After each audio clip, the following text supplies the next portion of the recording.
할렐루야. 이제 하나님 말씀 우리 함께 보도록 하겠습니다. 하나님의 말씀은 시편 121편 1절부터 8절까지 말씀입니다.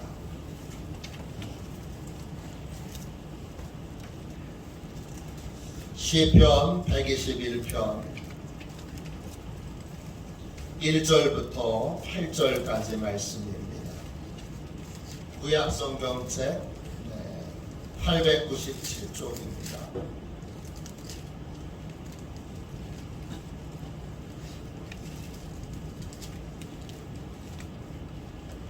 같은 목소리로 함께 우리 귀한 말씀을 함께 읽도록 하겠습니다. 같이 함께 하나님의 말씀 읽겠습니다. 같이 읽습니다. 내가 산을 향하여 눈을 들리라. 나의 도움이 어디서 올까? 나의 도움은 천지를 지으신 여호와에게서로다.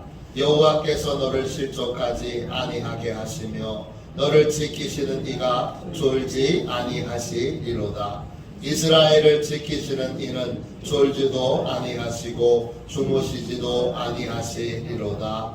여호와는 너를 지키시는 이시라. 여호와께서 내 오른쪽에서 내 그늘이 되시나니 낮에 해가 너를 상하게 하지 아니하며 밤의 달도 너를 해치지 아니하리로다.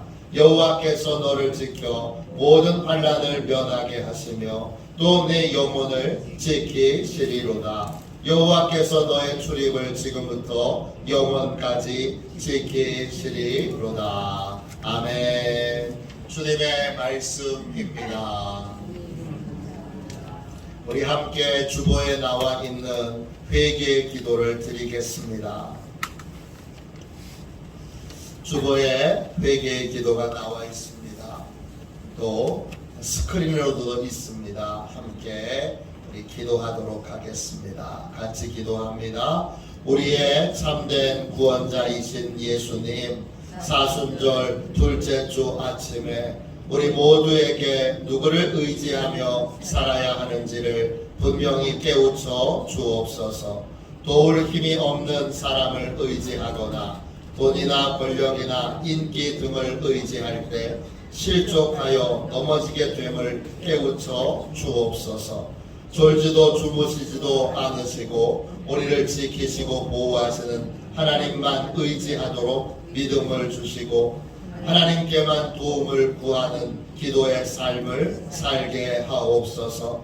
하나님을 향한 기도의 강도가 약해지거나 줄어들지 않는 존귀하고 복된 삶을 살게 하옵소서. 예수님의 이름으로 기도합니다. 아멘. 한 번 더 기도하겠습니다. 진심으로 자기 죄를 회개하고 하나님께로 돌아오는 이들에게 주시는 하나님의 말씀을 들으십시오.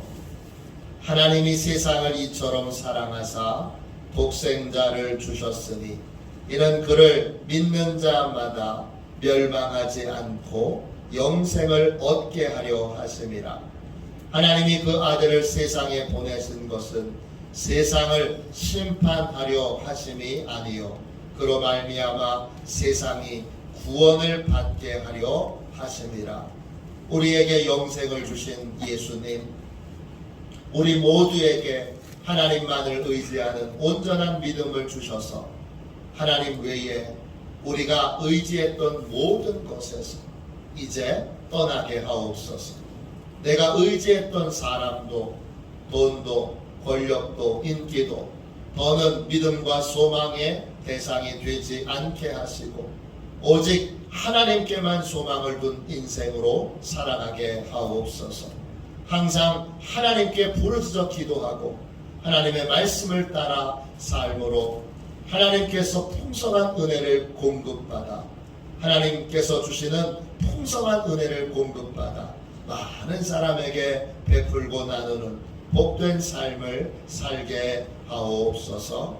예수님의 이름으로 기도합니다. 아멘. 할렐루야. 하나님의 도움으로 보호받는 삶, 하나님의 도움으로 보호받는 삶, 이런 제목으로 같이 은혜를 나누겠습니다. 우리가 인생을 살면서 절실하게 도움이 필요했던 순간을 만날 때가 있습니다. 그럴 때 여러분은 누구에게 도움을 청하십니까? 그때 누구에게 도움을 구하십니까? 그때 누구의 도움을 받으며 문제를 해결하시나요? 인생에는 하나님의 도움을 받는 사람이 있습니다. 또 사람이나 돈이나 기타 등등 다른 것에 도움을 받으려는 사람도 있습니다. 여러분은 어디에 속하시죠? 복 있는 사람은,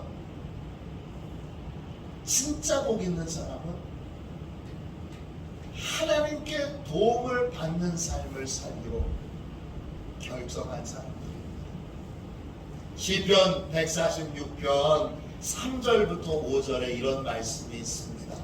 귀인들을 의지하지 말며 도울 힘이 없는 인생도 의지하지 말지니 그의 호흡이 끊어지면 흙으로 돌아가서 그날에 그의 생각이 소멸하리로다. 야곱의 하나님을 자기 도움으로 삼으며 여호와 자기 하나님에게 자기의 소망을 두는 자는 복이 있도다. 복 있는 사람으로 살 거냐? 복 없는 사람으로 살 거냐?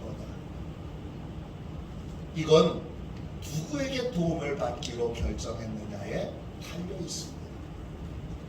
하나님의 도움을 받기로 한 사람은 복 있는 삶을 살게 됩니다.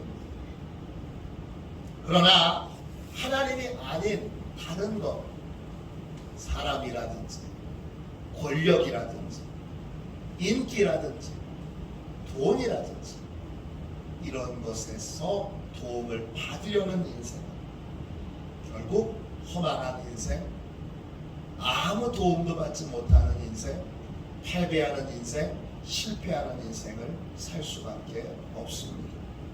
오늘 읽은 말씀 시편 121편은 하나님의 도움을 받기로 결정한 한 분이 하나님께 부른 찬송입니다. 1절 2절을 함께 읽겠습니다. 같이 읽겠습니다. 내가 산을 향하여 눈을 들리라. 나의 도움이 어디서 올까? 나의 도움은 천지를 지으신 여호와에게서로다. 하나님의 도움을 받기로 결정한 사람은 늘 하나님이 계신 성전이 있는 산을 바라보게 됩니다. 당시 이스라엘 백성들은 예루살렘 성전을 바라보게 되는데 예루살렘 성전은 산 꼭대기에 있습니다. 그래서 산을 바라본다는 것, 단순하게 산을 바라보는 것이 아니라 성전을 바라본다는 뜻입니다. 또 바라본다, 이 말은 소망을 둔다는 뜻이고, 그리고 그 하나님께 부르짖어 기도하는 삶을 산다는 의미이기도 합니다. 하나님의 도움을 받기로 결정했다고 저절로 우리가 아무것도 안 한 상태에서 하나님의 도움을 받을 수 있는 건 아닙니다. 하나님의 도움을 받기로 결정했다면 반드시 예외 없이 기도의 수고가 있어야 합니다. 그래서 우리 주님은 우리에게 쉬지 말고 기도하라고, 기도를 결코 쉬지 말라고 그렇게 권면해 주십니다. 사도 바울도 마찬가지입니다. 데살로니가전서 5장 17절에 하나님의 세 가지 뜻이 있는데 그 세 가지의 뜻 중에 가운데 가장 중요한 뜻이 뭐냐? 쉬지 말고 기도하는 것입니다. 쉬지 말고 기도하라. 그렇습니다. 이때 쉬지 말고는 히브리어 단어로 보면 한 단어로 되어 있습니다. 아디 알레이토스입니다. 뜻은 끊임없이, 경감 없이, 변함없이, 항상 이런 뜻입니다. 하나님의 도움은 그냥 받게 되는 것이 아닙니다. 하나님의 도움을 받기 위해서는 끊임없이 기도해야 합니다. 또 기도의 강도가 줄거나 약해지지 않아야 합니다. 한결같은 마음과 자세로 늘 부르짖어 기도해야 합니다. 왜 그래야 합니까? 우리는 모든 삶의 부분에서 하나님의 도움이 필요하기 때문입니다. 큰 교회에 부임하시는 목사님들이 계세요. 어떤 목사님은 큰 교회 부임하셔서 교회를 크게 더욱더 성장시키는 분이 계신가 하면 큰 교회에 부임했는데 그 목사님이 부임하고 나서 교회가 점점 어려워지는 경우도 있어요. 차이가 뭐죠? 목사니까 저는 그런 부분을 많이 묵상하고 살펴봤습니다. 차이가 명백한데 많은 분들이 잘 몰라요. 그게 왜 어떤 차이에서 그런 일이 벌어지는지. 교회를 힘들게 하고 어렵게 하는 목사님은 큰 교회에 부임하셔도 뭘 하시냐 하면 그 교인들이 많잖아요. 재정도 많잖아요. 교회 교인들과 재정을 이용해서 무엇인가 일을 하려고 합니다. 믿음의 대상이 뭐예요? 사람이고 믿음의 대상이 재정입니다. 이러면 일이 잘 안 됩니다. 그리고 교회는 점점점 어려워지고 목사님의 리더십도 세워지지 않습니다. 큰 교회 부임하셔서 교회를 계속 성장시키시는 분의 특징은 뭐냐 하면 이분은 큰 교회에 부임하고 나서 더 많이 기도합니다. 보니까 늘 기도만 합니다. 많이 기도하고 오래 기도합니다. 왜 그러냐? 더 많은 사람들을 섬기려면, 더 많은 사람들에게 은혜를 나눠주려면 하나님의 더 많은 능력이, 하나님의 더 많은 지혜가 필요하기 때문입니다. 교회를 부흥시키는 분은 하나님께 받아서 성도들에게 나눠주려고 합니다. 하나님, 성도들이 많으니까, 섬겨야 될 성도들이 많으니까 더 많은 능력, 더 많은 권세, 더 많은 지혜를 주세요. 이렇게 기도합니다. 그러니까 교회가 계속 부흥합니다. 쉽게 말하면 하나님께서 더 많은 것을 받으려고 하는 분은, 그래서 하나님께 매달려 기도하는 분은 교회를 계속 성장시키고 현재 주어진 것을 이용해서, 사람이든 재정이든 그걸 이용해서 뭔가 하려고 하는 분들은 점점점 더 어려워지고 힘들어집니다. 회사의 사장도 마찬가지고 또 회사의 임원도 마찬가지입니다. 주어진 재정과 또 주어진 사람을 이용해서 그것만 가지고 뭔가를 하려고 드는 분들은 점점점 더 어려워집니다. 그런데 하나님이 주신 지혜와 하나님이 주신 능력을 입어서 사람을 사용하고 재정을 사용하는 분들은 어려운 것들이 금방 사라지고 금방 편안해지고 또 형통해집니다. 책임 맡은 것이 많을수록, 해야 할 일이 많을수록 기도를 더 많이 해야 하는 겁니다. 일이 많아서 나는 기도를 안 합니다. 기도를 작게 합니다. 기도의 시간이 줄었습니다. 이분은 하나님께 도움은 안 받으려고 하는 분이에요.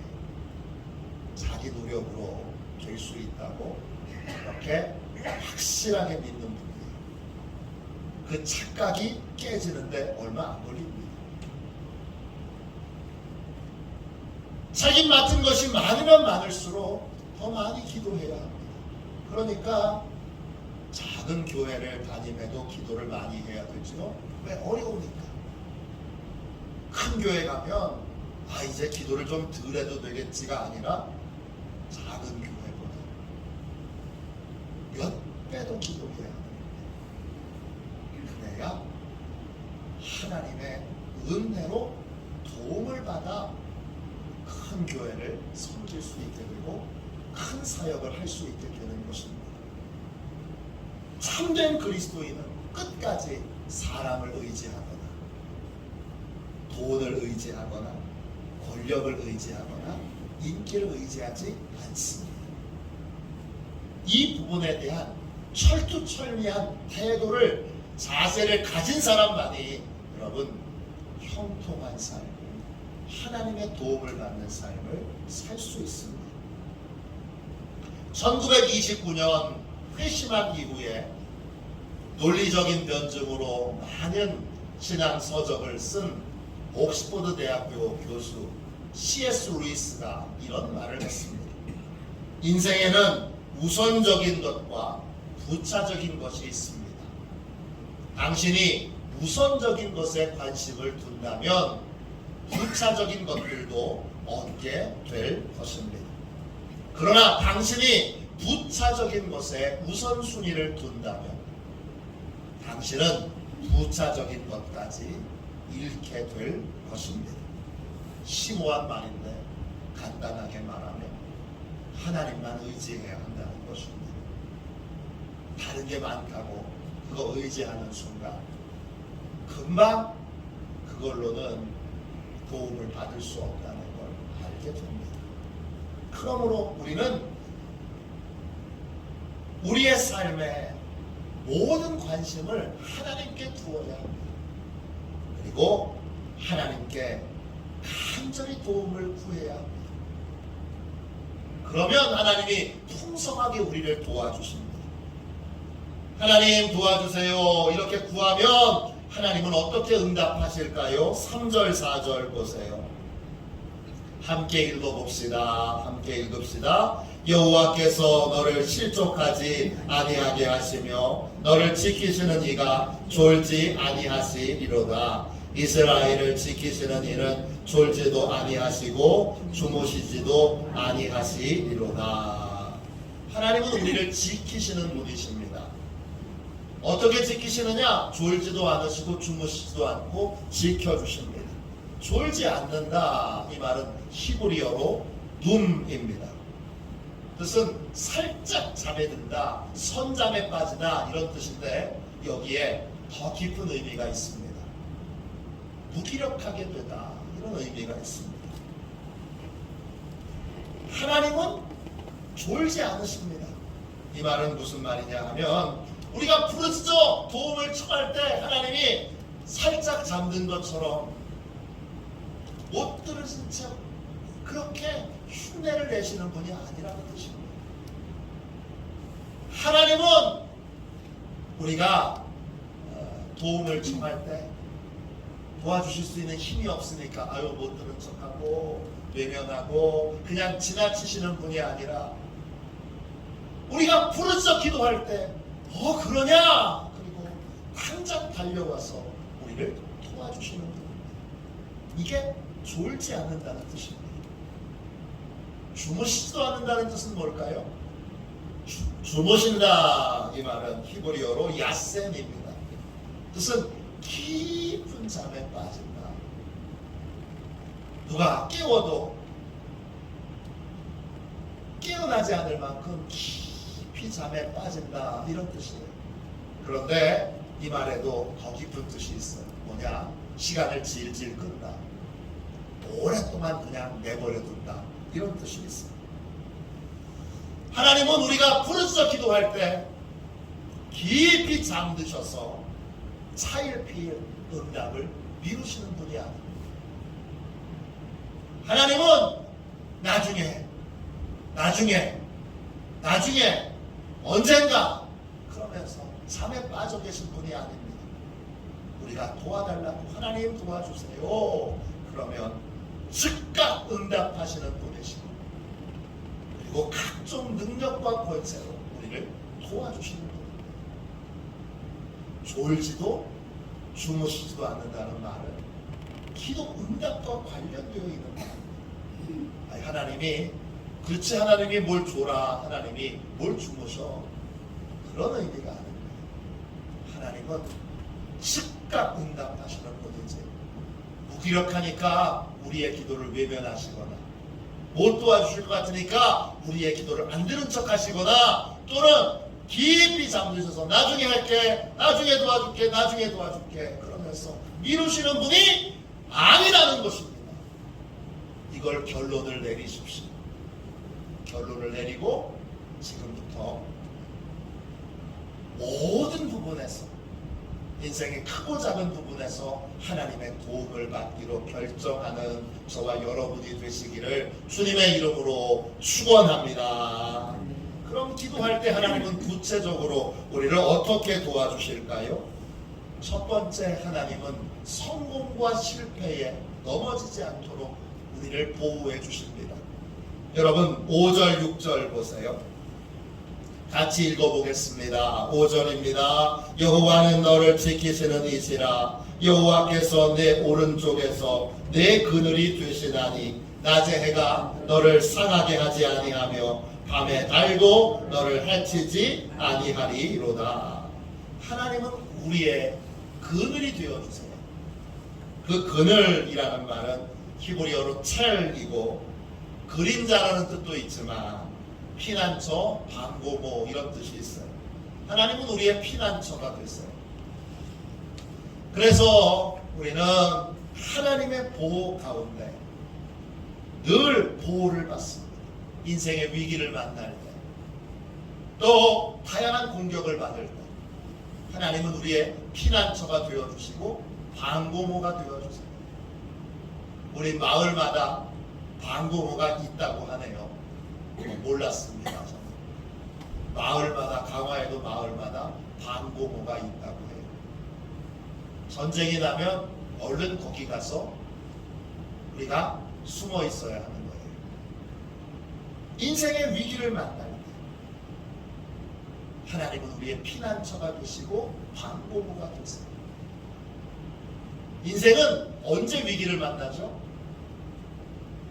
인생의 위기는 두 가지가 있습니다. 성공이라고 하는 위기도 있고 실패라고 하는 위기도 있습니다. 밤에 달만 우리를 상하게 하는 것이 아니라 낮에 해도 우리를 상하게 합니다. 낮의 해는 성공을 상징하지. 아니, 성공이 왜 위기야? 성공은 엄청난 위기입니다. 성공은 무조건 좋은 것이 아닙니다. 젊었을 때 성공은 무서운 독이 되기도 합니다. 일찍 성공하신 분들은 노력을 안 해요. 어쩌다 성공하신 분들은 노력을 안 해요. 그래서 젊었을 때, 어렸을 때 일찍 성공하는 것보다는 차라리 크게 패배하고 실패하는 게 여러분 인생에는 큰 도움이 됩니다. 성공의 가장 무서운 독은 교만입니다. 성공하면 자신만만합니다. 그리고 다른 사람들의 노력과 수고가 우습게 느껴집니다. 아유, 저거밖에 못해? 그럼 이 교만에 빠지지 않으려면 우리는 성공할수록 더 하나님께 매달려 기도하고 기도하는 시간을 더 많이 가져야 합니다. 내 성공이 나의 덕분이 아니고 하나님 덕분인 것을 잊지 않고 기억할 수 있도록 더 많이 더 오래 기도해야 합니다. 왜? 하나님은 성공의 피난처가 되시기 때문입니다. 밤의 달은 실패를 상징합니다. 실패는 아프고 슬프고 또 괴롭습니다. 그래서 실패를 반복하게 되면 절망에 빠지고 용기와 소망을 잃어버리게 됩니다. 실패의 가장 무서운 적은 용기를 잃어버리는 거예요. 소망을 잃어버리는 거예요. 그래서 더는 새로운 일들을 도전하지 않으려고 하는 것이 바로 여러분 실패가 갖는 가장 무서운 독입니다. 그렇게 되지 않으려면 실패할 때에도 더 많이 더 오래 기도해야 합니다. 그래서 하나님으로부터 내 실패의 원인이 뭔지를 정확하게 깨달아야 하고 하나님의 도움을 받는 법을 잘 배워야 합니다. 왜? 하나님의 도움을 잘 받아야 성공할 수 있기 때문입니다. 그래야 믿음으로 다시 일어설 수 있습니다. 하나님은 성공에 대해서도 피난처가 되시고 실패에 대해서도 피난처가 되십니다.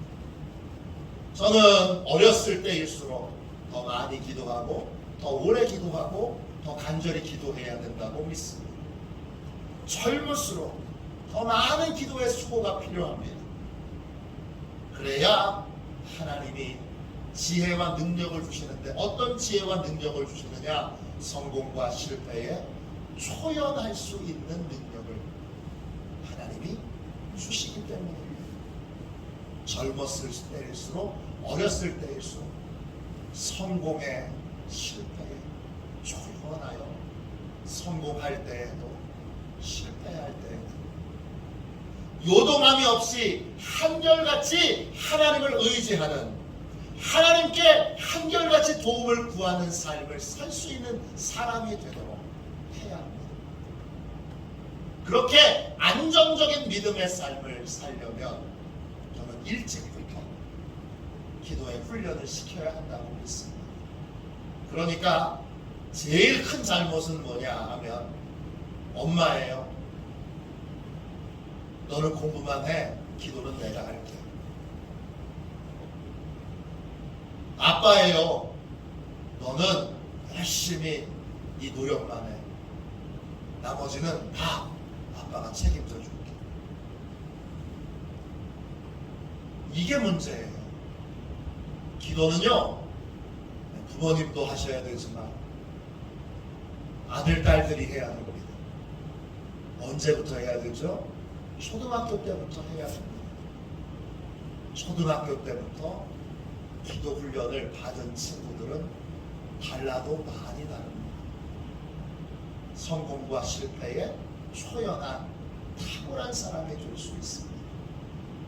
여러분의 자녀들이 하나님의 도움을 받아 그런 귀한 자녀로 자라나게 되시기를, 성장하게 되시기를,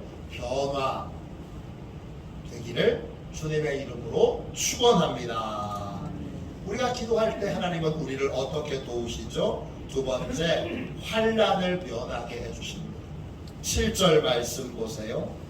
여호와께서 너를 지켜 모든 환난을 면하게 하시며 또 내 영혼을 지키시리로다. 그랬어요.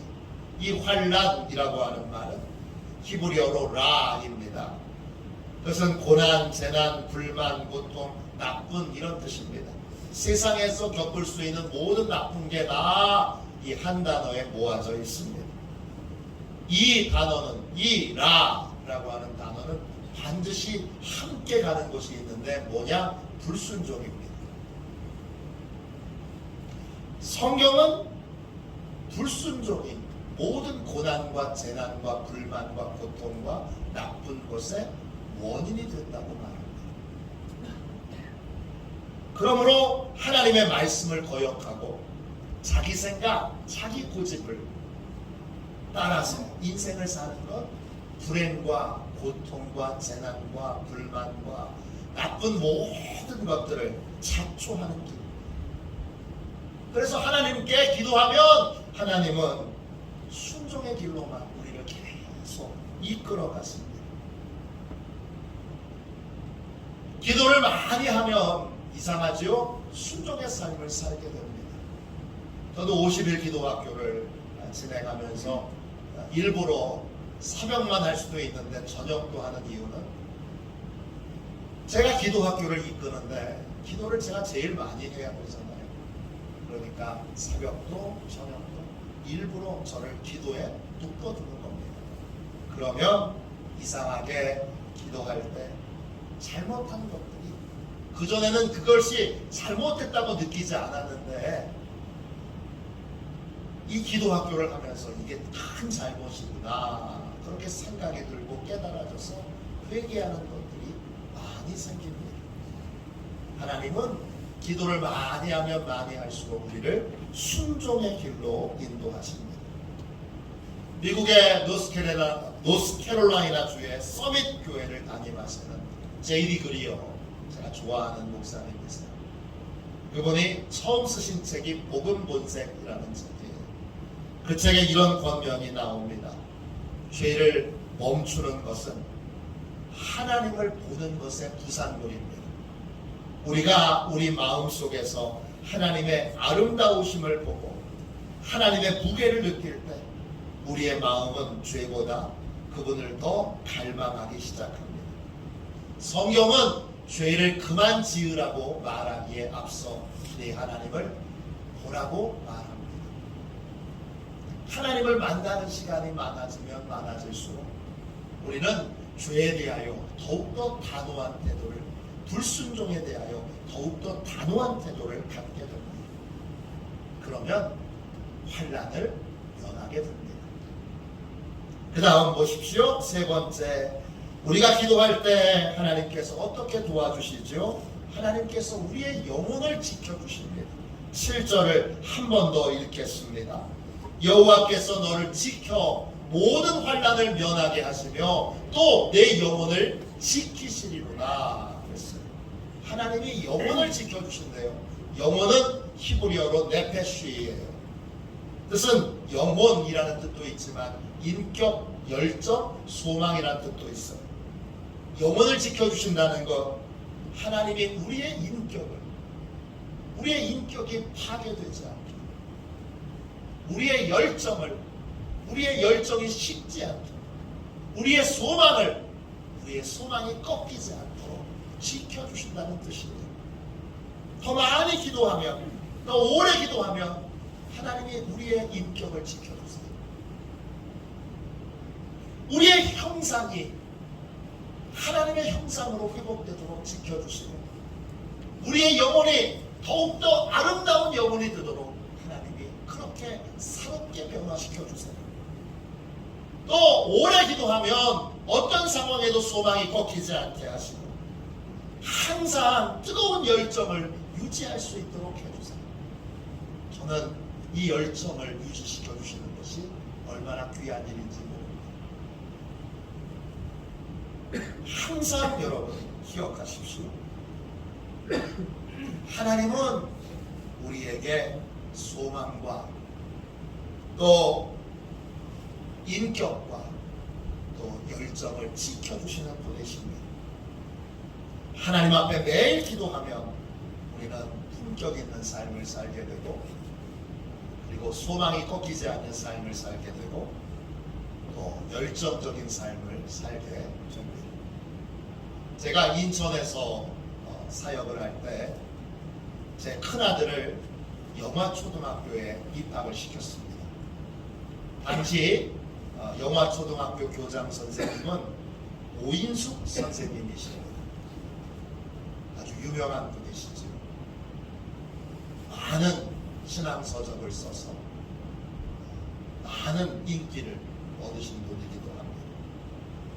너희 자녀를 위해서 울라, 이런 책으로 잘 알려져 있는 분이에요. 유명한 분이 교장 선생님이셔서 교장 선생님이 얼마나 열정이 넘치는 분인지 몰라요.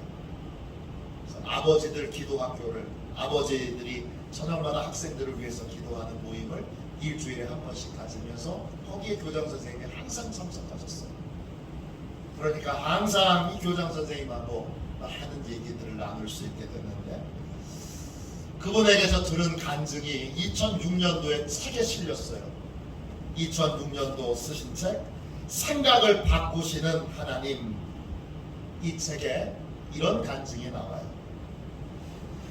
오인숙 선생님이 암 진단을 받았습니다. 병원 침대에 이렇게 걸터 앉아 있는데 인턴이 지나가면서 선생님의 얼굴이 암 환자 같지 않으니까 생겨서 웃고 계시니까 이렇게 묻습니다. 혹시 병명을 아시나요? 네, 잘 알고 있어요. 그래 인턴이 깜짝 놀라요. 그리고 이렇게 말해요. 대단히 용감하시네요. 병문안을 왔던 분들도 선생님의 얼굴이 생글생글하니까 이해를 못하고 이렇게 묻습니다. 왜 하필 나냐고, 왜 하필 내가 암에 걸렸냐고, 그렇게 생각해 보신 적 없어요? 그러자 선생님이 이렇게 대답하세요.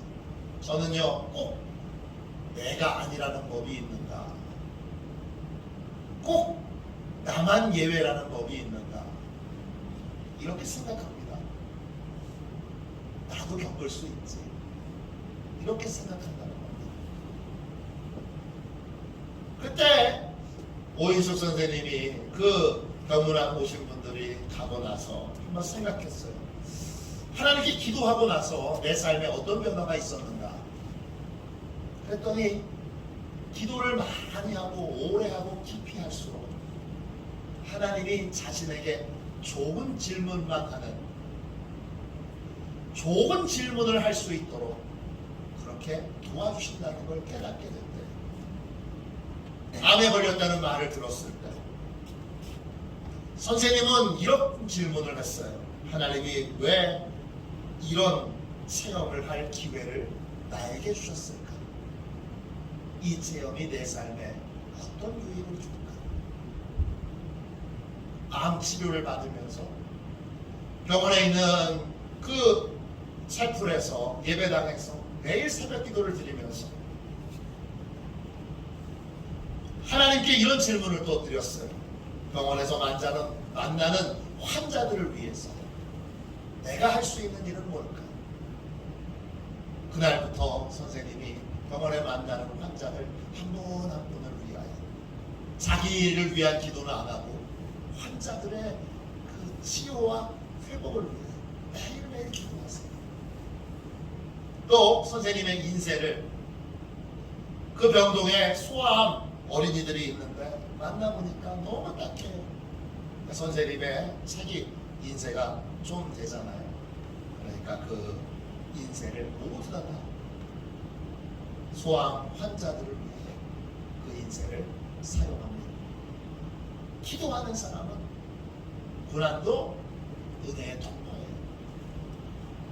기도하는 사람은 고난이 와도 소망이 꺾이질 않아요. 열정이 꺾이질 않아요. 제가 만났을 때 얘는 이미 암 치료를 받고 이제 회복된 상태였는데 암 환자 같지 않아요. 얼마나 열정적인지. 그래서 기도하는 사람은 저렇구나 하는 걸 기도 많이 깨달았습니다. 우리가 기도할 때 하나님 어떻게 도와주실까요? 마지막으로 하나님께서 예배하는 믿음을 지켜주십니다. 8절 보세요. 여호와께서 너의 출입을 지금부터 영원까지 지키시리로다. 이상한 말이잖아요. 산을 바라봤다가 갑자기 출입을 지켜주신다고 하니 어디를 출입하는 걸 지켜주시는 거예요? 성전을 출입하는 걸 지켜주시는 거죠. 성전에서 들어가고 나가는 걸 지켜주시는 거예요. 성전은 뭐 하는 곳이에요? 예배하는 곳이죠. 기도하는 곳이죠. 그러니까 하나님이 오래 예배드리도록, 오래 기도하도록 성전을 들락날락하면서 기도하고 예배를 드리도록, 더 많이 기도하도록, 더 많이, 더 온전하게, 더 간절히 예배하도록 하나님이 지켜주신다. 기도를 하면 할수록 우리는 우리의 마음에 예배에 대한 갈망과 또 기도에 대한 갈망이 더 많이 생겨나게 됩니다. 그래서 더 많이 기도하고 그리고 더 많이 예배하게 됩니다. 복 있는 사람은 하나님의 도움을 받기로 결정한 사람입니다. 이런 결단을 한 사람은 기도하는 삶을 삽니다. 더 많이 기도하고 더 오래 기도합니다. 그래서 하나님의 도움을 많이 받으며 삽니다. 하나님은 기도하는 사람을 성공과 실패에 초연한 삶을 살도록 만들어 주십니다. 또 순종의 사람이 되게 하시고 또 소망과 열정이 꺾이지 않는 사람이 되게 하시고 그리고 예배와 기도에 집중하는 사람이 되게 하십니다. 하나님을 나의 도움으로 삼고 계신다면 오늘부터 더욱더 기도하는 자리에 서서 더 많이 기도하고 더 오래 기도함으로 풍성한 하나님의 도움을 받는 저와 여러분이 되시기를 주님의 이름으로 축원합니다. 우리 함께 310장 1절만 찬양하고 우리 함께 뜨겁게 하나님의 도움을 받는 삶을 살도록 뜨겁게 기도하는 삶을, 더 오래 기도하는 삶을, 규칙적으로 시간을 정해놓고 기도하는 삶을 살겠습니다. 이렇게 우리 결단하는 기도를 드리겠습니다.